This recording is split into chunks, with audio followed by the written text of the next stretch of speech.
Bonsoir à tous. J'ai une mission, vous raconter environ 48 ans de vie en 20 minutes. Donc je vais faire bref. Tout à l'heure je demandais au Seigneur, mais par quoi je commence? Il m'a dit, par le début, et tu laisses faire. Donc on va faire simple. En effet, je suis venu ici avec la plus sainte partie de moi-même, Sabrina, qui est là.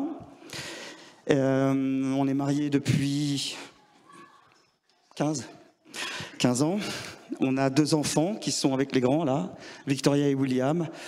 Au départ, on devait juste venir ici pour nous. Et puis, visiblement, il y a 2-3 personnes qui ont su qu'on venait. Donc, ils se sont dit, tiens, est-ce qu'on pourrait pas demander à Steven de faire un... Voilà. Donc, on y va. Je dis toujours oui pour le Seigneur. On va faire simple. Je suis né en 1974, pas loin d'ici, à Annecy, d'un papa anglais, d'une maman vénitienne, tous les deux artistes, un peu 68 arts, un peu fou, un peu la joie de vivre, le désir de vouloir vivre sa vie à 100%. Et ils se sont rencontrés dans une boîte de nuit.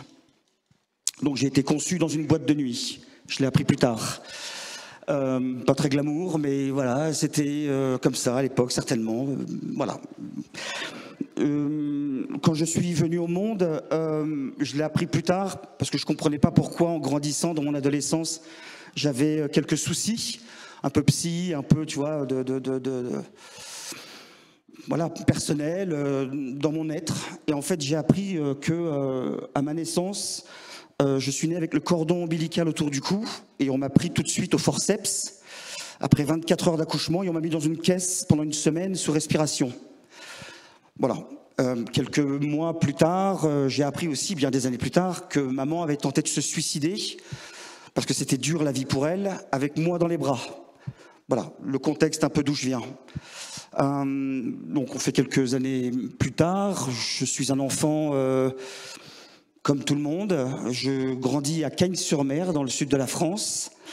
Maman a la foi, une foi un peu farfelue, une foi un peu ésotérique, un peu, voilà, la puissance de l'amour, la puissance de la lumière, tout ça.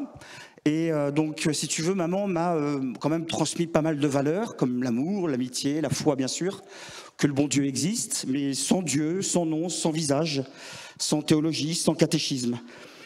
À l'âge de 5 ans, j'entends, c'est les plus loin souvenirs que j'ai, avec celui de mon baptême, étrangement. Un couple qui se fout sur la gueule, je vois des assiettes volées, ça part un peu en vrille, et puis c'est la dernière fois que je vois mon père, après une violente dispute. Bon, le temps passe, je deviens un adolescent, maman fait ce qu'elle peut pour m'éduquer, elle est seule. Et donc, comme une femme seule, elle fait avec son boulot de coiffeuse. Elle était devenue coiffeuse à un moment donné. C'était sa deuxième passion. Elle a fait sa carrière là-dedans. Bref, elle a fait ce qu'elle a pu pour m'éduquer. Mais comme j'étais un enfant, tu vois, un peu éclaté, on va dire, elle avait du mal à me contenir, à m'éduquer et à me faire grandir, on va dire. Donc, j'ai eu une adolescence un peu difficile. Et j'étais un très mauvais élève à l'école, je ne faisais pas mes devoirs, je ne traînais pas avec les bons garçons, voilà. Et puis plus tard, tu vois, vers 15, 16, 17 ans, tu commences à sortir et puis tu fais tes premières expériences parce que c'est ce que la société te propose, de vivre tes expériences, de goûter, voilà, de faire ta propre expérience. Donc il faut goûter pour connaître. Voilà, donc tu essayes des choses, et puis tu commences la cigarette, et puis tu commences le joint, et puis tu commences à picoler, à boire, les soirées, les week-ends. Et puis ça te met dans des états un peu seconds qui te font penser que ça t'apaise en fait. Et en fait, en grandissant, parce qu'il ne faut pas oublier aussi le sujet de la soirée, c'est fils de lumière. Je reviens dessus. Fils et filles de lumière. C'est ce que nous sommes tous parce qu'on a une âme. Et cette âme, c'est le prolongement même de Dieu lui-même, en fait. Donc cette lumière, c'est Dieu en nous. Et donc, inconsciemment, subconsciemment, je ne sais pas comment le dire, j'ai cherché cette lumière avec des questions existentielles très simples. Qui je suis, d'où je viens, où je vais, c'est quoi la vie, à quoi je sers, pourquoi faire, etc. etc. Donc voilà, je vous l'ai dit, j'ai 20 minutes, là je viens de cramer 5, donc j'avance. Et un jour, vers l'âge de 17-18 ans, je fais une espèce de constat, un bilan, où j'en suis. Et je vois qu'à 18 ans, 19 ans même, je rentre dans la vie active à l'âge de 14 ans, parce que j'ai pas fini l'école très tard, j'ai pas fini la troisième, j'ai pas de diplôme, j'ai pas de brevet, j'ai pas le bac, j'ai pas... Voilà. Parce que j'ai eu des professeurs qui m'ont toujours dit que j'étais un con et un bon à rien. Donc j'ai fini par le croire. Et voilà, bilan de la vie vers 18-19 ans, échec. Échec familial.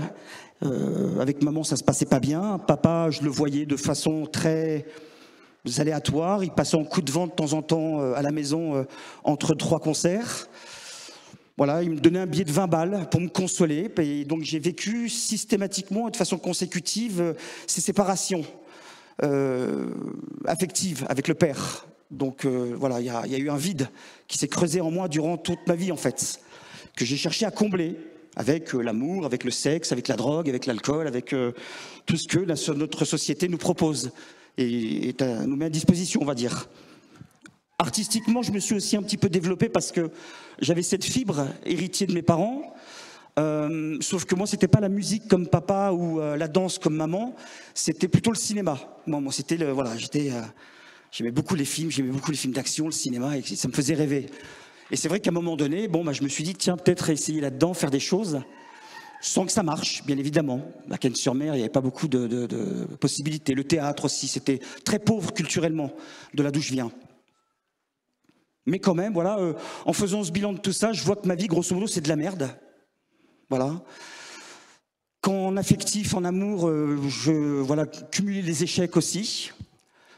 Professionnellement, je cumulais les échecs aussi parce que j'avais un caractère un peu violent, un peu fort, et que à la moindre contrainte, à la moindre contrariété, on me disait écoute, si t'es pas content, tu te casses. Et donc, quand j'étais pas content, je me cassais. Et donc voilà, je sciais comme ça entre petits boulots, petits smicards, ANPE, Pôle emploi à l'époque, etc. Et puis je voyais bien que je construisais rien en fait. En fait, je résume. On va dire, jusqu'à 25 ans, j'y vais sur mes 50 ans, les 25 premières années de ma vie, je les ai passées sans Jésus, que je connaissais pas. J'en avais entendu parler un peu comme tout le monde. Je sais que j'avais été baptisé plus par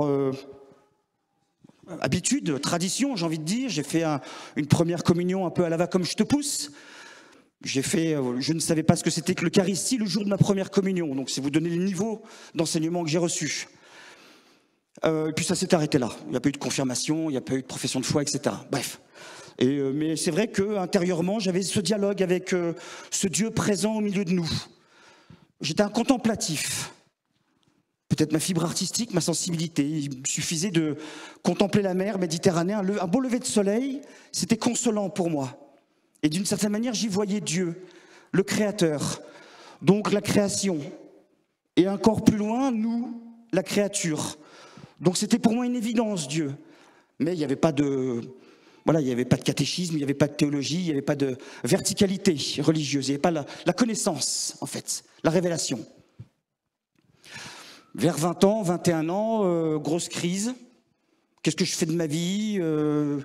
Échec affectif, un de plus. Avec maman, voilà, moi j'ai pris mes distances, je me débrouille un peu à droite à gauche, je vivote, je bouge... Mais voilà, la société, je la trouve violente, méchante, agressive. C'est dur de se trouver, de se faire sa place, etc. Il y a une forme de peur qui se met en place. Tu vois, je trouve pas mes repères en fait. Voilà, j'arrive pas à me trouver. Et toujours avec ces questions existentielles, d'où je viens, après tout, à quoi je sers, et c'est quoi cette vie de merde, et est-ce que ça va durer comme ça toute la vie? Et moi, je voyais d'autres amis à moi, d'autres copains, tu vois, qui avaient des moyens, une bonne famille, belle fratrie, voilà, riches, de belles bagnoles, des grosses maisons, des piscines, et puis, tu vois, moi, au milieu de tout ça, bref. Et à un moment donné, je me suis dit, allez, casse-toi, quitte tout ça. Et j'ai, par voilà, une espèce de folie, suite à une expérience sur un tournage à Nice, quand j'ai vu le set de tournage, j'ai dit, c'est ça. Voilà, c'est un peu le film Billy Elliot, je ne sais pas si vous l'avez vu, ça te fait quoi de danser? C'est du feu à l'intérieur. Et quand je me suis retrouvé simplement figurant sur ce tournage à Nice, Je savais que j'avais trouvé ma vocation, c'était le cinéma, c'était de devenir comédien.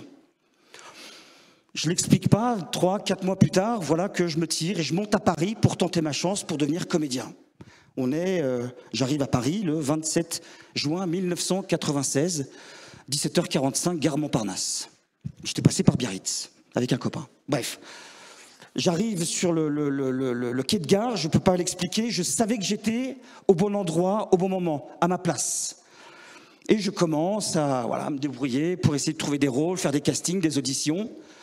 Et je galère, personne ne veut de moi, j'avais tout préparé, un espèce de book photo, bref, et j'ai essayé de passer des auditions ici, là, et puis ça prenait pas, les gens ne voulaient pas de moi, j'avais jamais le bon profil, la bonne référence, les bons critères, que sais-je, et au bout de 3 semaines, je commence à désespérer, et je me souviendrai toute ma vie, j'ai dit dans mon cœur au bon Dieu, si vraiment, tu peux faire quelque chose pour moi, c'est maintenant, je te promets que je te le rendrai. Grosso modo, toujours la lumière, la quête. Voilà, la lumière. Alors, il y a la lumière divine, la lumière de Dieu, puis il y a la lumière du monde. Tu vois, les petits feux follets, les feux de paille, la gloire, la gloriole, l'argent, la réussite, la notoriété, des trucs un peu, tu vois, qui passent comme ça. Et je me rappelle, naïvement, bêtement, j'ai dit à Dieu, si tu fais de moi une star, si tu fais de moi quelqu'un de riche et célèbre, je m'occuperai des pauvres. Alors je suis devenu riche et célèbre. Ça a mis 3 mois. La veille du départ, j'avais mon billet de train retour, c'était la dernière chance. Je passe une audition et on me demande dans cette audition si je sais chanter au culot, parce que quand t'es artiste, il faut du culot. J'ai dit oui. Et on m'a dit, vas-y, chante. Et j'ai chanté. Donc je ne vais pas vous le faire maintenant, ça serait risible, mais je chante, le gars sourit, je me dis, il se fout de ma gueule. Et à la fin de mon essai médiocre, il me dit, génial, je te prends. Je vous rappelle le contexte, c'est une agence de comédiens pour des rôles, ça peut être le théâtre, ça peut être un second rôle en arrière-plan dans un film. Je me suis fait 1000 films. Je quitte l'agence, je rentre là où je crêchais à l'époque, j'appelle maman, en hurlant de joie, en lui disant, voilà, je suis pris, j'ai réussi ma première audition. Maman me demande, génial, t'es pris dans quoi ? J'appelle les copains, pareil, je m'en fous, j'étais tellement excité, je me suis exalté tout seul, quoi, voilà. Et c'est vrai qu'à la 3e fois où on me demande, super, mais t'es pris dans quoi ? Je me suis dit, ce serait quand même bien de savoir. Donc je rappelle l'agence, on me dit, ouais, super, viens, demain on t'explique tout. Et le lendemain, j'arrive, un peu, excité. Je m'imaginais un rôle de chanteur dans un film, une série, je me suis fait tous les films, j'ai pas dormi de la nuit. Et là, on me propose de participer, de rentrer dans un groupe de garçons qu'on appelait les boys bands à l'époque. Donc les To Be Free, les Worlds Apart, les G-Squad, etc. Il reste 5 minutes, tu vois, voilà. J'abrège. Donc, pour faire simple, je passe du jour au lendemain, donc je signe, hein, bien évidemment je signe, je cherche pas à comprendre, parce que sinon je retournais à Cagnes-sur-Mer, laver les pare-brises des bagnoles chez Total. Donc j'avais le choix. Et je me suis dit, j'y vais, on verra bien. 6 mois plus tard, Miss France, on avait le même producteur de l'émission, donc il nous fait faire Miss France, 15 millions de téléspectateurs, et du jour au lendemain, je passe de l'ombre à la lumière, de l'anonymat à la célébrité, de la pauvreté à l'opulence. J'ai des gardes du corps, je roule dans les grosses bagnoles de luxe, et on devient riche et célèbre, ça dure 2 ans environ. Et on vend des millions d'albums, et on fait le tour du monde, on est en jet privé, on est dans les palaces, tout ce que j'ai toujours rêvé d'avoir. Le problème, c'est que pendant ces 2 ans, j'ai oublié de dire à Dieu, combien je te dois ? Au bout de 2 ans, on est en 99, grosse crise, ça s'arrête. Nous, on nous dégage du jour au lendemain. Les comédies musicales arrivent, feu de paille. Donc tu retournes à la case départ, surendetté, parce que j'ai pas payé mes impôts, parce que j'ai tout cramé, parce que j'ai frimé, parce que j'ai eu la grosse tête, je suis devenu un con, je suis devenu orgueilleux. Et puis bien évidemment, j'ai vécu puissance 1000, tous les excès qu'on peut imaginer. La nuit, je vous fais pas de dessin, j'ai des enfants devant moi. Donc le désert, elle n'a plus rien. Maman, je n'ai pas osé l'appeler. Je suis parti en dépression, je suis devenu alcoolique, je suis devenu dépressif. J'ai fui la France parce qu'on me reconnaissait toujours et qu'on était cramé à cause de cette image boys band qui nous avait fermé toutes les portes. Donc t'oublies le cinéma, t'oublies le théâtre, t'oublies tout ça. Ta carrière est morte parce que tu es un produit de marketing et que les produits, on les prend, on les presse et on les jette. Et là, qu'est-ce qui me restait? Plus rien, même pas mes larmes. Et c'est à Londres, en exil, planqué, au bout de 9 mois, où je me décide à rappeler maman qui me dit, mon fils, je ne peux plus rien faire pour toi. Je demande pardon, elle me demande pardon. Elle me dit, la seule chose que je peux te dire, c'est rentre dans une chapelle et va te reposer. Maman a fait partie d'une secte pendant 25 ans qui l'a ruinée, socialement, familialement, financièrement. Je me suis dit, qu'est-ce qu'elle a encore trouvé comme délire? Et pourtant, pour la première fois de ma vie, par vertu d'obéissance, parce que j'en ai peu des vertus, je ne suis pas quelqu'un de vertueux, pour la première fois, j'ai obéi à maman, sans poser de questions. La première chapelle que j'ai trouvée, je suis rentré dedans. Et je suis tombé, ce qu'on appelle, ce que j'ai découvert plus tard, bien évidemment, le repos de l'esprit.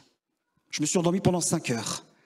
Et quand je me suis réveillé, j'étais bien, alors que j'étais dans un contexte douloureux, de vertige, de douleur, d'insomnie, de problèmes gastriques, d'angoisse la nuit, de vertige chaque jour. Et là, en sortant de cette église, j'étais paisible. C'était pas normal. Donc je me suis dit, tiens, je vais revenir demain. Et c'est ce que j'ai fait. 6 mois plus tard, 9 mois, pour être tout à fait précis, régulièrement, j'allais dans cette chapelle et j'ai retrouvé de la joie. Alors c'est impossible. J'avais des casseroles monstrueuses où je m'étais dit, je vais mettre 30 ans pour me refaire. Mais j'ai retrouvé un petit boulot.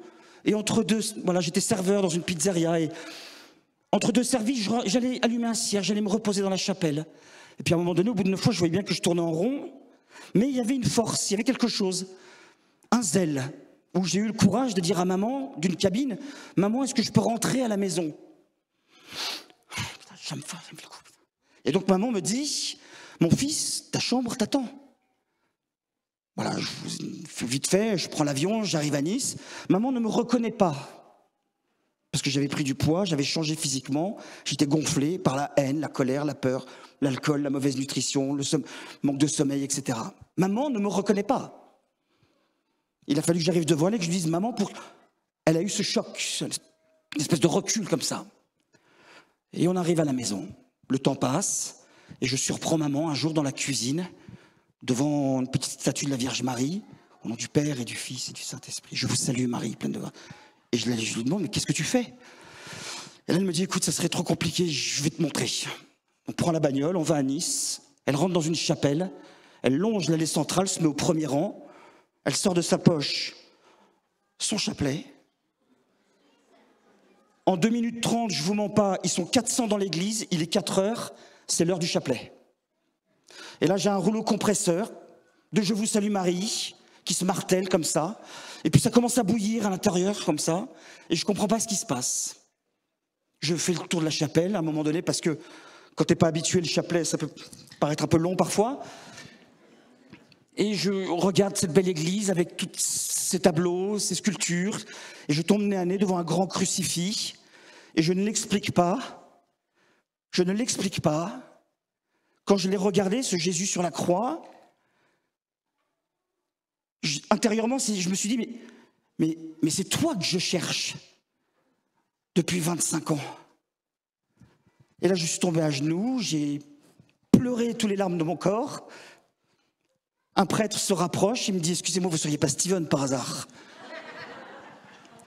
Je dis, oui, comment vous me connaissez? Votre maman, ça fait 1 an qu'elle vient là tous les jours réciter son chapelet pour vous, parce qu'elle ne sait plus quoi faire pour vous sortir de la merde. Et vous êtes ici dans la chapelle Sainte-Rita, la sainte des causes désespérées.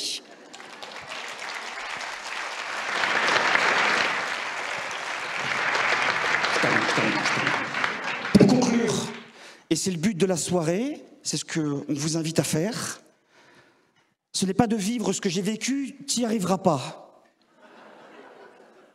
C'est de vivre ce que le Seigneur veut te faire vivre. La réconciliation. Vivifier, renouveler cette lumière en toi. Fille, fils de lumière. Ô âme de mon âme, je n'aurai de repos que lorsque j'aurai reposé dans ton cœur, Seigneur.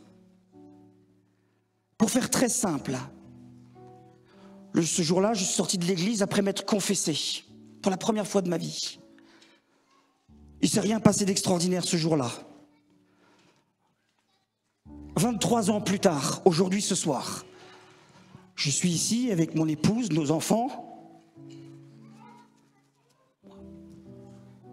Je n'ai plus d'échecs, comme les 25 premières années de ma vie.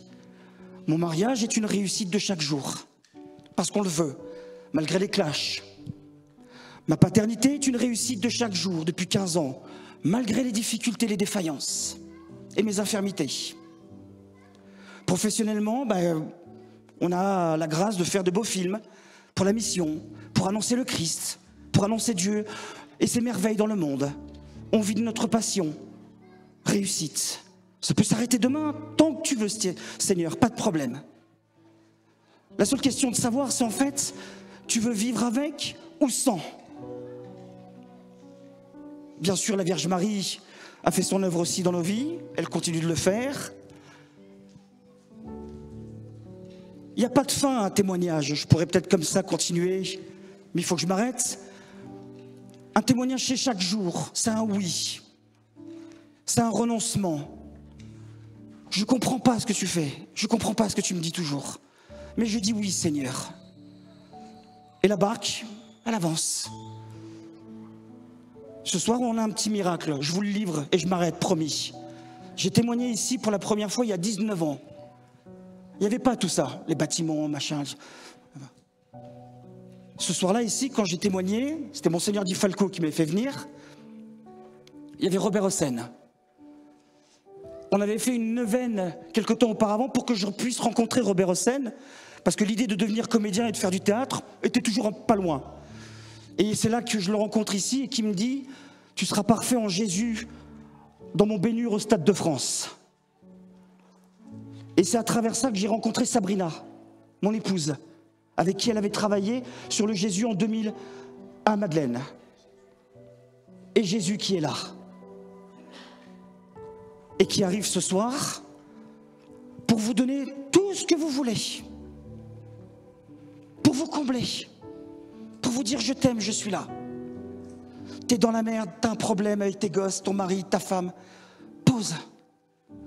Pause. Sans moi, tu ne peux rien faire. Je te propose d'abord de commencer par une toute première étape. Toute première. Comme Steven, en 2001, à Saint-Rita. Une petite réconciliation. Viens, on se prend dans les bras. On se fait un gros mamour et je m'occupe du reste. À vous de jouer ce soir.